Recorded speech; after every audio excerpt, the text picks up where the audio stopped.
Hello everyone, welcome in our maths class. आज हम लोग करने जा रहे हैं हमारा topic common multiples. In the previous class हमने किया था हमारा टॉपिक मल्टीपल्स कि मल्टीपल्स क्या होते हैं। अब आप लोग इतना समझ गए होंगे कि मल्टीपल्स क्या होते हैं। मल्टीपल्स होते हैं किसी भी जो भी हमारा नंबर दिया हुआ है गिवन नंबर, उसके टेबल को ही आगे बढ़ाते जाना, इसे कहते हैं मल्टीपल्स। तो आज हम करेंगे कॉमन मल्टीपल्स क्या होते हैं। A number which is a multiple of 2 और मोर numbers is called a common multiple. वो नंबर जो 2 या 2 से ज्यादा नंबर्स का मल्टीपल है उसे कॉमन मल्टीपल कहते हैं। मींस कोई ऐसा नंबर जो 2 से या 2 से ज्यादा टेबल्स में आ रहा है उसे हम कहते हैं कि वो कॉमन मल्टीपल है, क्योंकि वो बहुत से टेबल्स में आ रहा है। जैसे कि एग्जाम्पल के तौर पे हम लेते हैं 12 आप देखेंगे कि 2 के टेबल में भी आता है, 12 3 के टेबल में आता है, 4 के टेबल में आता है, 6 के टेबल में आता है, 12 के टेबल में आता है। तो क्या हो गया, 12 हो गया कॉमन मल्टीपल। किस किस का 12 किस किस का कॉमन मल्टीपल हो गया, जिस जिस टेबल में वो आ रहा है, 2 का, 3 का, 4 का, 6 का। ठीक है, अब किसी भी नंबर का कॉमन मल्टीपल हम निकालते कैसे। तो ये रहा नीचे question, write down the common multiples of.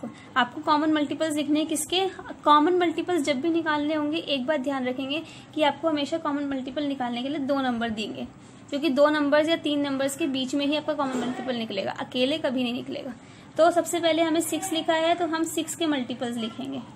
Multiples common multiples तब निकालेंगे जब हमारे पास दोनों के अलग अलग होंगे। तो मल्टीपल्स ऑफ 6। अब प्रीवियस क्लास में आपने मल्टीपल्स निकालना सीखा था कि मल्टीपल्स का मतलब होता है आगे टेबल पढ़ते जाना। ठीक है, तो अब हम क्या करेंगे, हम वो मल्टीप्लाई करके नहीं दिखाएंगे, बल्कि अब हम शॉर्ट फॉर्म में करेंगे, यानी कि हम सामने ही उसका टेबल लिख देंगे क्योंकि हमें आता है।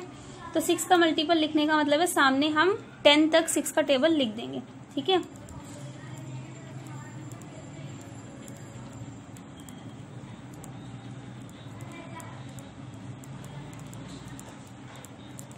तो ये आपको दिख रहा है मैंने मल्टीपल्स ऑफ 6 के आगे पूरा 6 का टेबल 10 तक लिख दिया। तो ये हो गए मल्टीपल्स ऑफ 6।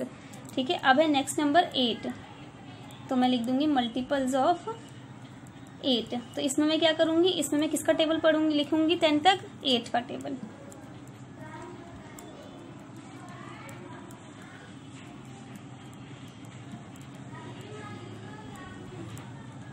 तो ये लिख दिया मैंने पूरा 8 का टेबल। अब मुझे क्या करना है, मुझे ढूंढना है कि इन दोनों टेबल्स में कॉमन मल्टीपल कौन कौन से नंबर्स हैं, कॉमन मल्टीपल्स।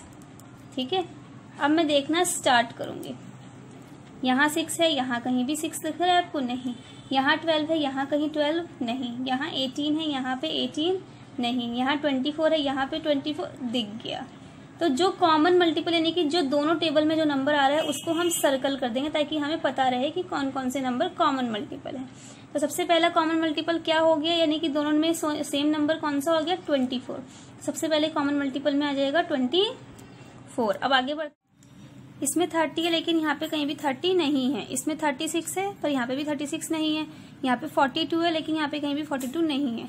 फिर आता है नेक्स्ट 48। क्या यहाँ पे कहीं पे 48 है, तो ये रहा। तो हमने इसे कर लिया सर्कल, यानी कि नेक्स्ट कॉमन मल्टीपल क्या हो गया हमारा 48। अब आगे बढ़ते हैं, यहाँ पे 54 है, यहाँ कहीं 54 नहीं है, यहाँ पे 60 है, यहाँ पे कहीं पे 60 नहीं है। तो 6 और 8 के कॉमन मल्टीपल्स क्या निकल रही है हमारे 24 और 48, यानी कि वो नंबर जो 6 और 8 के टेबल में आते हैं सेम नंबर, वो कौन कौन से हो गए हमारे 2 नंबर 24 एंड 48। तो यही होता है हमारे कॉमन मल्टीपल, यानी कि 2 जो टेबल दिए हुए हैं हमें उस टेबल को हम 10 तक लिखेंगे, फिर हम ढूंढेंगे उन दोनों में कॉमन मल्टीपल कितने हैं। इसमें 2 है, हो सकता है किसी टेबल में आपको सिर्फ 1 ही मिले, किसी में आपको 4 या 5 मिल जाए। तो जितने भी आपको कॉमन मल्टीपल्स मिलेंगे आप उनको कॉमन मल्टीपल्स डाल के ऐसे ही सामने सामने लिखते जाएंगे। ठीक है, तो आई होप कि आप लोगों को आज का टॉपिक कॉमन मल्टीपल्स अच्छी तरह से समझ में आ गया होगा।